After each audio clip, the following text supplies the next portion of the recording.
thank you all for choosing to stay in this room rather than going off for a coffee or see the vendors or get somewhere a bit warmer, to be honest.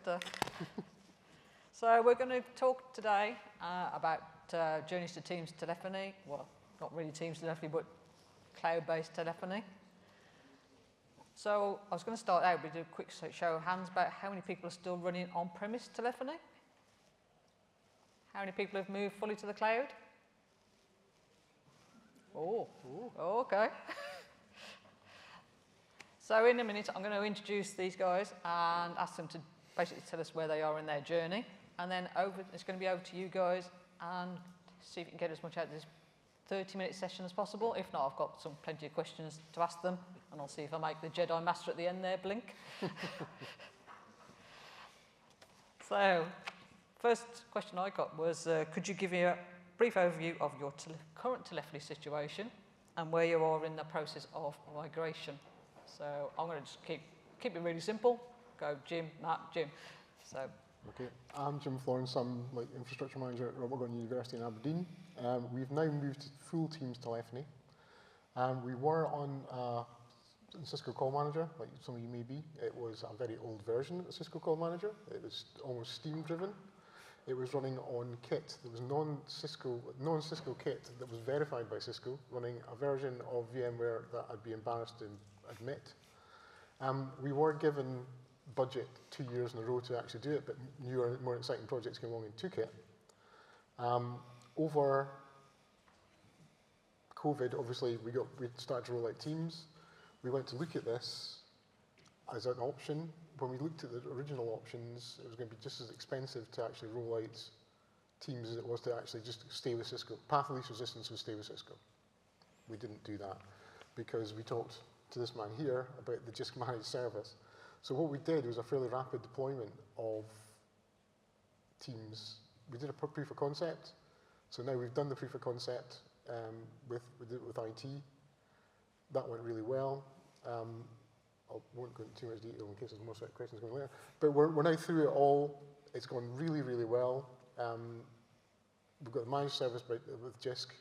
We had one guy pretty much run the whole project for us with one project manager. And it all went fairly well. So we're currently all the way through it now, and it's working well for us. Matt? Matt Flower, Interim Deputy Director of Digital Services, and this is the relevant bit for this talk, Head of Digital Architecture in InfoSec. And digital architecture in UOW's world it's the core infrastructure. It's the stuff that users in the main don't directly interact with the exception of things like telephony. So I've got server, storage, cloud, endpoints, all of the networking and all of the comms. We're at a different place in that we've kind of operated, well, if an end broke, you don't need to fix it or replace it. However, things have now are now on the horizon, which means we've got to do something. So we're still running on-prem Call Manager from Cisco. Our telephony plumbing, if you like, is ISDN 30. That is being withdrawn. So we've got a choice. We continue to be able to receive telephone calls, or we don't.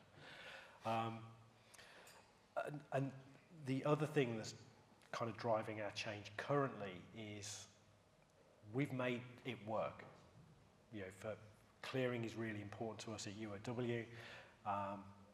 And it's a nice problem to have, but the volume of calls that we are receiving now during that first day and a half of A-level results is banging on the limits of our capacity.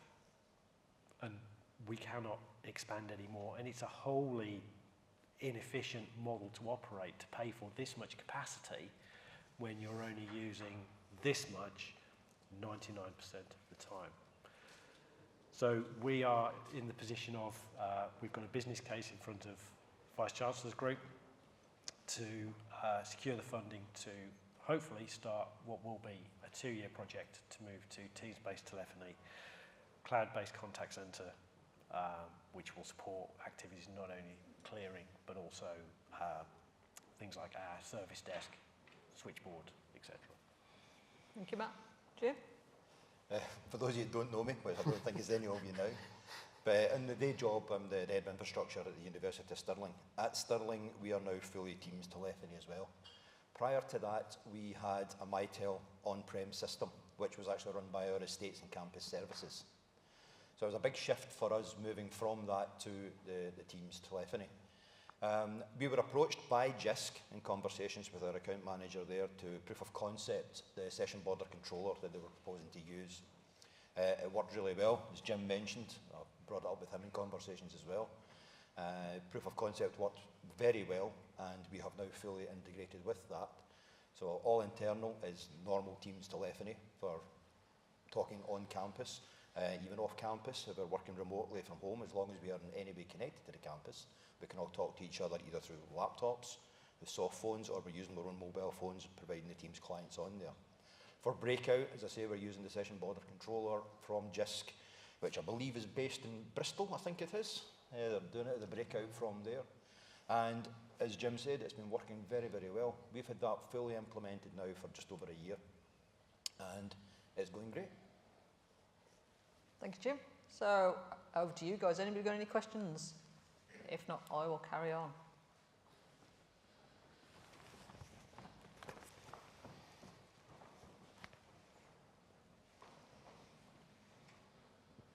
Hi there. I'm Tony from Edinburgh. We're just kind of scratching at it just now, so we're still on-prem, but we're starting the process of moving to Teams telephony.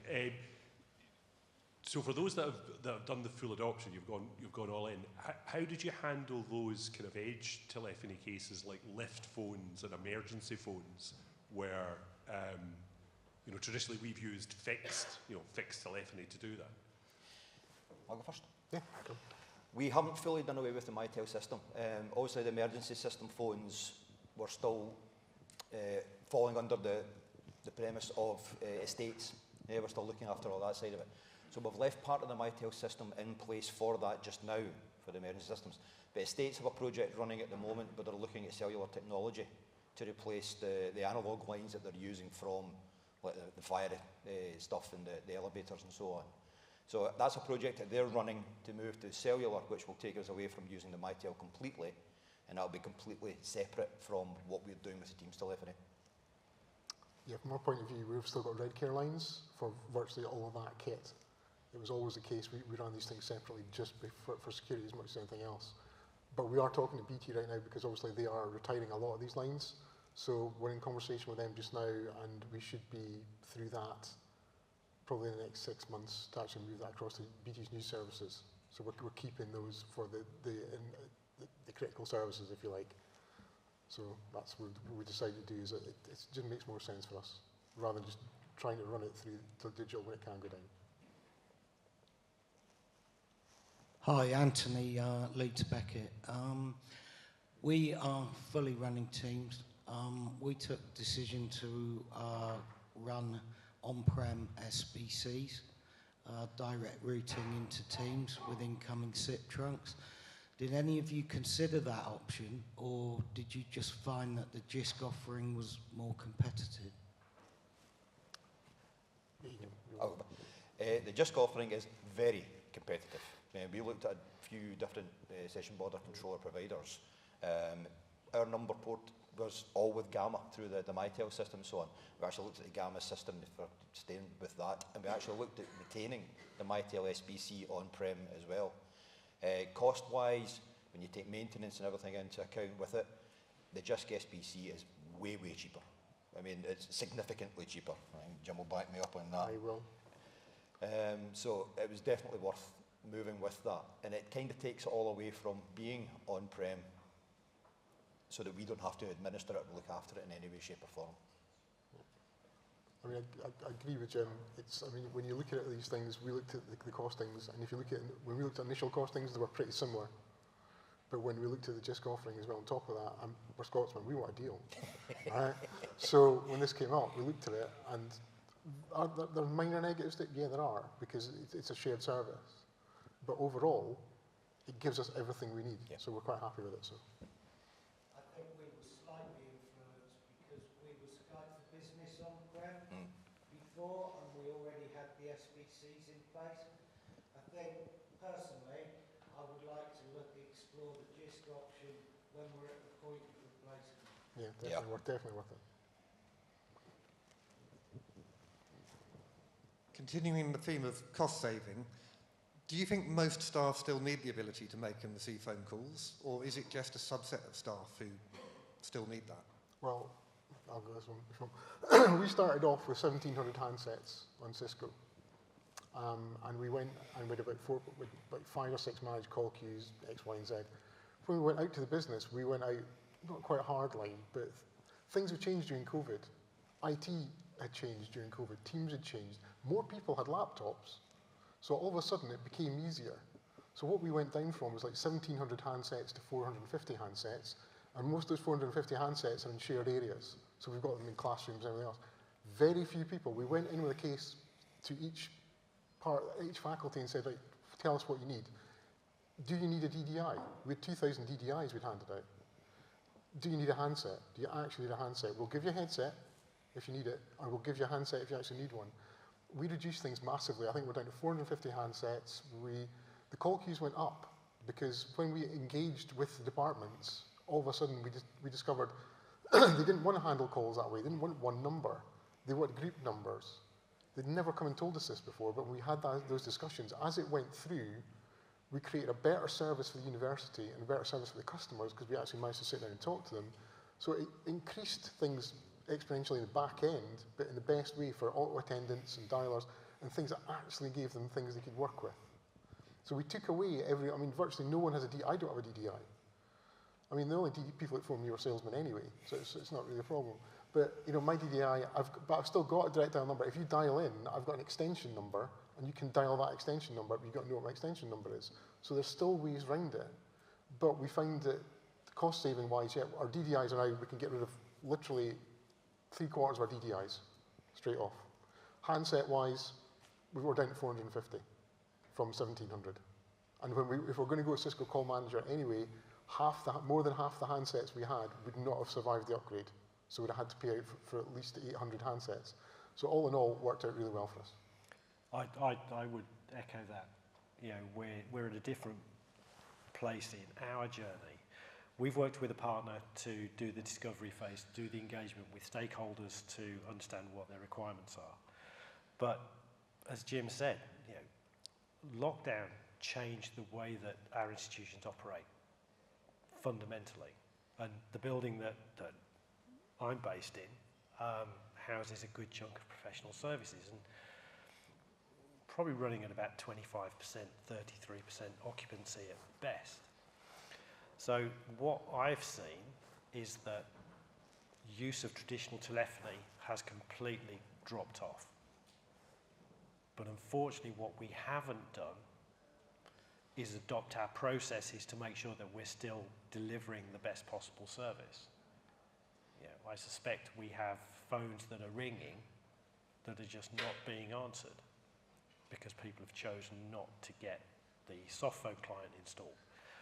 And that's one of the drivers behind the work that I'm doing, is to ensure that we can enable the business to operate flexibly, to adapt to different ways of working, but fundamentally still provide the requisite level of service to our end users and our customers, the students. Combination a bit of both of what the gents have said as well. From the phone perspective and for people using it and wanting DDI numbers, exactly the same as Jim in the end there. We had people that wanted the DDI number and really didn't make external calls at all and weren't aware that we could do it with extension numbers for inbound as well. I did exactly the same as Jim did and removed my DDI completely because all I got was sales calls. So that all went. It really is a very strange misconception that people believe that they need their internal number and they're doing it purely from teams to teams, the vast majority all internally. Even third party people, anyone federated through Teams for yourselves. I mean, most of the suppliers that I work with, we do Teams calls anyway, so there's absolutely no need to have a DDI number to be able to call them.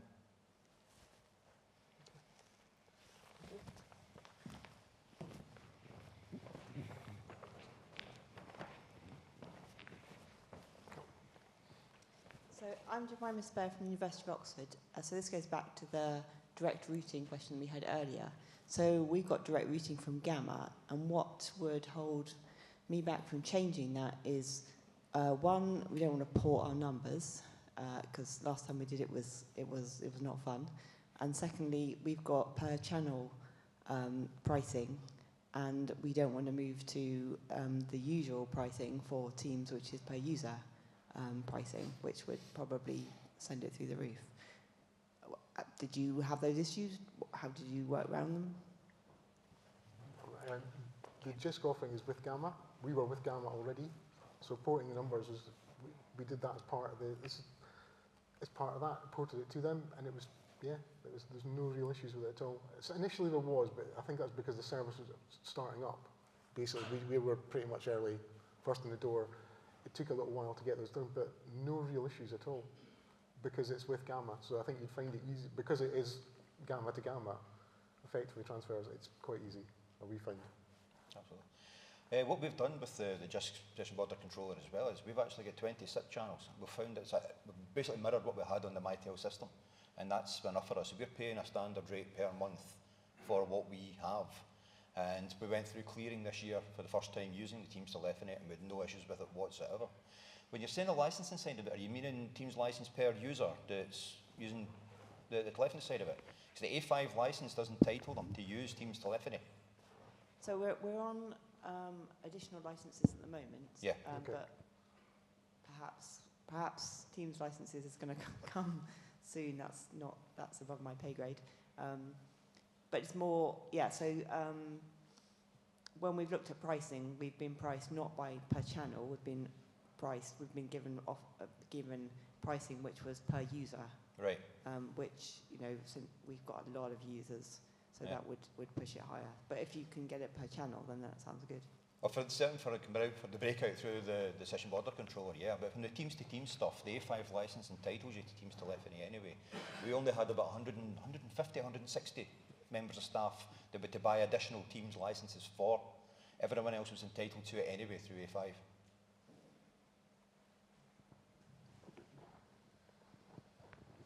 Hi, how did you meet call centre functionality through Teams?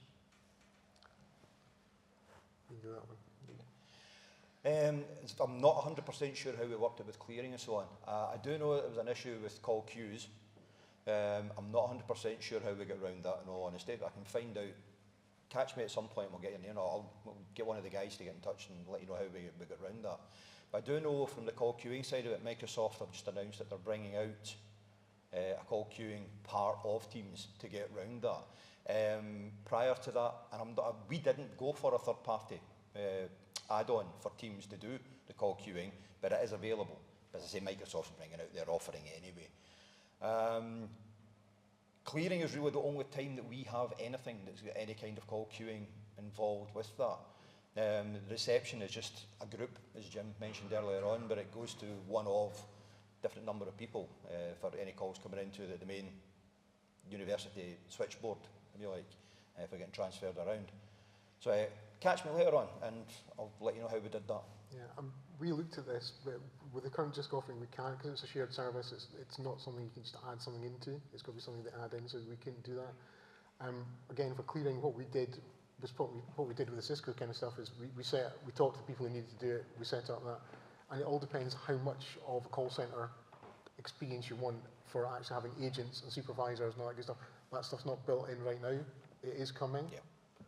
But again, we looked at third party to pull that in when we did it to start off with, because that was the easiest thing to do at the time. But again, the offering's growing and it's getting better and it will come, but nothing right now from what we can see. We certainly had no issues with clearing this year. They actually said to us it was a better experience that they had through using the MyTel system this year. So whatever we did worked.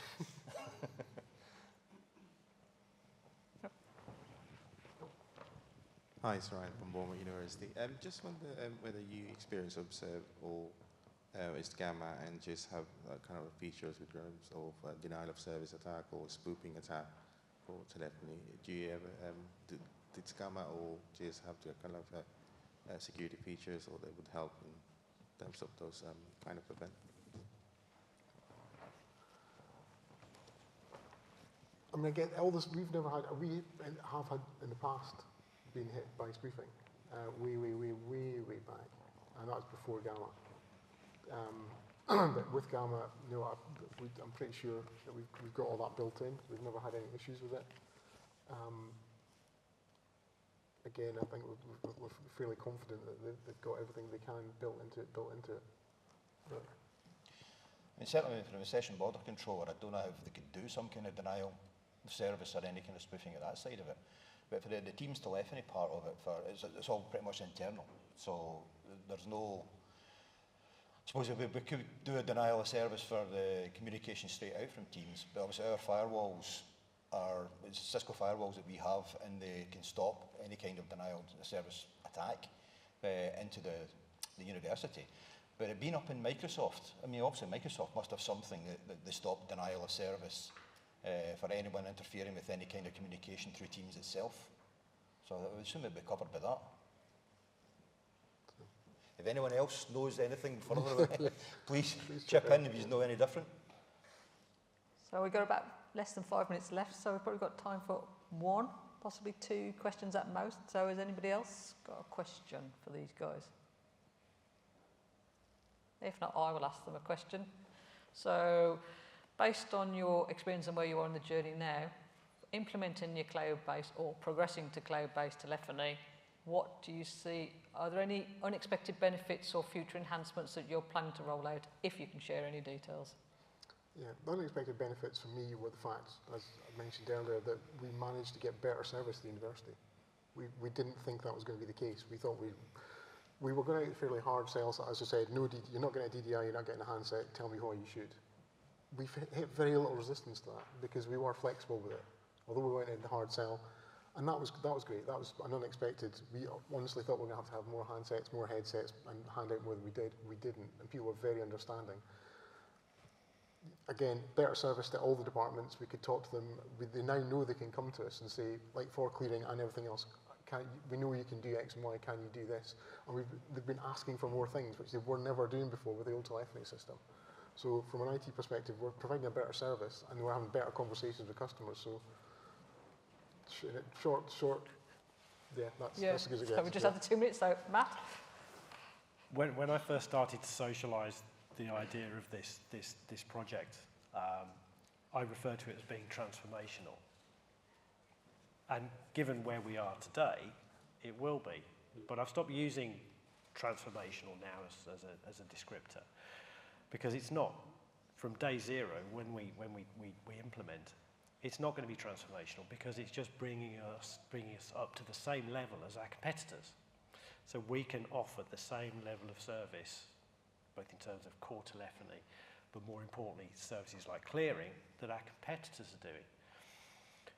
With that said, what this will give us is a foundation on which we can then evolve and develop the platform to meet the changing requirements and expectations of our end users. And if we think about prospective students during clearing, you know, a lot of those students will have a stressed parent stood behind them saying, no, you've got to talk to a real person, this is too important. But actually that student is probably thinking, well, I know what my grades are, I know what course I want to do, I know they do it at UAW, why do I need to talk to a real person? So actually building up and building out that system so they don't have to sit in a queue and talk to a real person.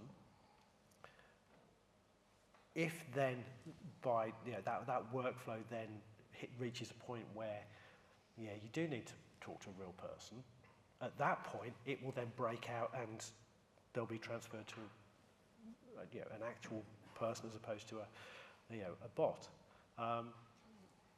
So for us, the journey is two-part. It's getting us up to where we need to be, but giving us the foundation on which we can build to to manage our users' expectations.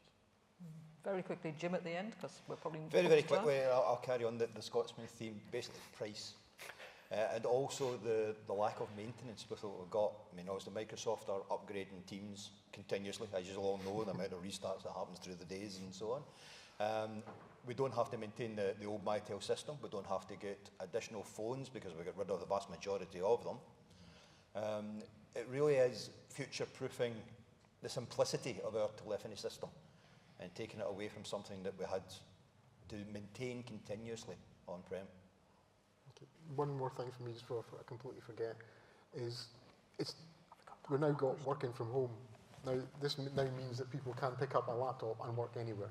Yes. So when you're doing clearing, you're doing anything else, that person could be at home, it can be in the office, it doesn't matter where they are. And all of a sudden, it becomes a lot more flexible for the business in general. So. Hi, very similar actually to the question you said. I just wondered if any staff objected to their personal mobile becoming their work phone, that they could never leave. No one's been, it's only on laptops. We would never ask staff to put it onto a personal device. I mean, they can if they choose to. But again, with Cyber Essentials, I mean, again, we're looking at actually having to manage devices and making sure that they're secure. But we've never asked anybody to put anything other than on their laptops. And that's the big thing from COVID and the changing landscape, is all of a sudden virtually everyone's got a laptop now, virtually everyone. So the vast majority of people have that on there, and that is their device. So whether they're at home or at work, same device, same operating system. Okay, well, that's it for this session. If you've got any more questions for the guys, they'll be around for the rest of the conference. And thank you very much for making this a really interactive session. Thank you.